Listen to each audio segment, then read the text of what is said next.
The second my dad asked me that question, I felt sick because I realized he already suspected something was going on. Dinner that night was the most uncomfortable thing I've ever experienced in my life.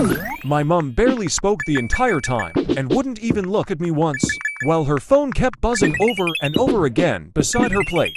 I already knew who was messaging her. I kept trying to convince myself not to say anything because I didn't want to destroy my family.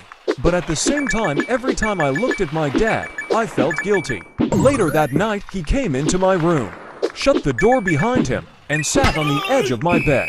Then he said, "If you know something, just tell me now." I remember my heart pounding so hard I could barely breathe. But eventually I told him everything. The second I finished talking, the room went completely silent. My dad just stared at the floor for what felt like forever without saying a single word. Then he suddenly stood up, grabbed his car keys, and walked out the house. About an hour later I started hearing screaming downstairs, doors slamming, and my mom crying hysterically. After that night, nothing was ever the same again.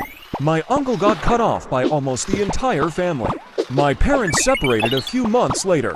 And honestly, I still think about what would have happened if I never came home early that day.